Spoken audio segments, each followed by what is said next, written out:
नमस्कार. समजा डॉक्टरांनी टेल्मा 40 हे औषध दिलंय आणि मनात अनेक प्रश्न आहेत, तर मग ही माहिती खास तुमच्यासाठीच आहे. चला, या औषधाबद्दल सोप्या भाषेत सर्व काही जाणून घेऊया. जेव्हा एखादं नवीन औषध सुरू होते तेव्हा मनात शंका येणं, प्रश्न पडणं अगदी स्वाभाविक आहे की हे औषध नेमकं काय आहे, ते कसं काम करतं आणि यातून काय अपेक्षा ठेवायची. चला, या सगळ्या प्रश्नांची उत्तरं शोधूया. ठीक आहे, तर मग सुरुवात करूया अगदी मूळ प्रश्नापासून की हे टेल्मा 40 औषध म्हणजे नेमकं आहे तरी काय. तर बघा, टेल्मा 40 मध्ये एक मुख्य घटक असतो ज्याचं नाव आहे टेल्मिसार्टन. आणि हे औषध प्रामुख्याने उच्च रक्तदाबासाठी, म्हणजे ज्याला आपण हायपरटेन्शन म्हणतो, त्याच्यावर दिलं जातं. मेडिकल भाषेमध्ये सांगायचं झालं तर हे ARB म्हणजेच अँजिओटेन्सिन रिसेप्टर ब्लॉकर या गटात मोडतं. पण मग रक्तदाब नियंत्रणात ठेवायचाच का? याचं सर्वात मोठं आणि महत्त्वाचं कारण म्हणजे हृदयविकाराचा झटका किंवा स्ट्रोकसारखे जे मोठे धोके असतात ते टाळणं. हेच या औषधाचं मुख्य उद्दिष्ट आहे. बरं, आता हे औषध आपल्या शरीरात जाऊन नेमकं असं काय करतं ज्यामुळे रक्तदाब कमी होतो? चला, त्याची कार्यपद्धत सोप्या भाषेत समजून घेऊया. एक सोपं उदाहरण घेऊया. समजा बागेतल्या पाण्याच्या पाईपला आपण दाबलं तर काय होतं? पाण्याचा फोर्स वाढतो, बरोबर? अगदी तसंच आपल्या रक्तवाहिन्यांचं आहे. त्या जेव्हा अकसतात तेव्हा रक्ताचा दाब वाढतो. टेल्मा 40 इथेच आपलं काम करतं. ते या ताणलेल्या रक्तवाहिन्यांना आराम देतं, त्यांना रिलॅक्स करतं. आणि जेव्हा या रक्तवाहिन्या अशा रिलॅक्स होतात तेव्हा काय होतं?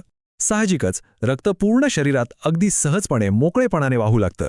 यामुळे हृदयावरचा ताण कमी होतो आणि रक्तदाब नॉर्मल पातळीवर यायला मदत होते. चला, औषध कसं काम करतं हे तर कळलं, पण ते घेण्याची योग्य पद्धत काय? कारण ती सुद्धा तितकीच महत्त्वाची आहे. तर आता त्याबद्दल बोलूया. इथे फक्त 3 साधे नियम लक्षात ठेवायचे आहेत. पहिला, डॉक्टर जसं सांगतील अगदी तसंच औषध घ्यायचं. रोज जेवणासोबत किंवा जेवणाशिवाय जसं सांगितलं असेल तसं. दुसरा नियम, सातत्य खूप महत्त्वाचं आहे. रोज साधारणपणे एकाच वेळेला औषध घेण्याचा प्रयत्न करा. यामुळे त्याचा परिणाम चांगला होतो. आणि तिसरा, जो सगळ्यात महत्त्वाचा आहे, डॉक्टरांना विचारल्याशिवाय औषध स्वतःच्या मनाने बंद करायचं नाही. अनेकदा काय होतं, लोकांना बरं वाटायला लागलं की वाटतं आता औषधं बंद केलं तरी चालेल. पण ही खूप मोठी चूक ठरू शकते. एक गोष्ट लक्षात ठेवा, जरी बरं वाटत असलं तरी औषधं सुरू ठेवणं खूप गरजेचं आहे. कारण ते अचानक बंद केल्यास रक्तदाब धोकादायक पातळीपर्यंत वाढू शकतो. ठीक आहे, आता प्रत्येक औषधाचे काही संभाव्य साईड इफेक्ट्स असतात. टेल्मा 40च्या बाबतीतही ते आहेत. तर मग ते कोणते आहेत आणि आपण कोणत्या गोष्टींबद्दल थोडं जागरूक राहायला हवं ते पाहूया. सुरुवातीला काही लोकांना थोडे त्रास जाणवू शकतात, जसं की चक्कर येणं, डोकेदुखी, कधीकधी जुलाब होणं किंवा थोडा थकवा जाणवणं. हे अगदी सामान्य दुष्परिणाम आहेत आणि बहुतेक वेळा शरीर एकदा औषधाला सरावले की त्या आपोआप कमी होतात. पण मग प्रश्न उरतो की नक्की काळजी कधी करायची? डॉक्टरांकडे कधी जायचं? हा फरक समजून घेणं खूप महत्त्वाचं आहे. बघा, थोडी चक्कर किंवा थकवा जाणवणं हे सामान्य आहे.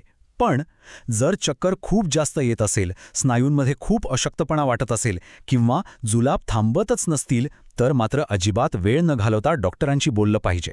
आणि हो, एक अत्यंत महत्त्वाची गोष्ट, जर हे औषध घेतल्यावर चक्कर येत असेल तर कृपया गाडी चालवणं किंवा कोणतीही मशिनरी हाताळणं पूर्णपणे टाळा. आपली आणि इतरांची सुरक्षा सगळ्यात आधी येते. यासोबतच आणखी एक महत्त्वाची सूचना, गर्भधारणेदरम्यान टेल्मा 40 घेणं अजिबात सुरक्षित मानलं जात नाही. त्यामुळे जर कोणी प्रेग्नंट असेल किंवा प्रेग्नन्सी प्लॅन करत असेल तर त्यांनी ही गोष्ट लगेचच आपल्या डॉक्टरांना सांगायला हवी. चला, आता आपण शेवटच्या आणि तितक्याच महत्त्वाच्या भागाकडे वळूया. औषध हे उपचाराचा एक भाग झालं, पण ते सर्वस्व नाही.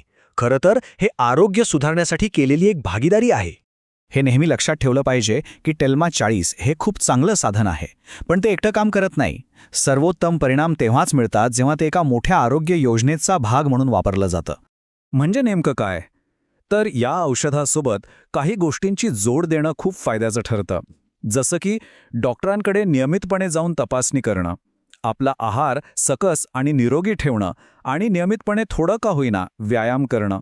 आता नियमित तपासणी का गरजेची आहे? कारण त्यातून डॉक्टर आपला रक्तदाब, किडनी व्यवस्थित काम करते की नाही आणि शरीरातील इलेक्ट्रोलाइट्सची पातळी या सगळ्यावर लक्ष ठेवू शकतात. यातून हे कळतं की उपचार योग्य दिशेने चालले आहेत.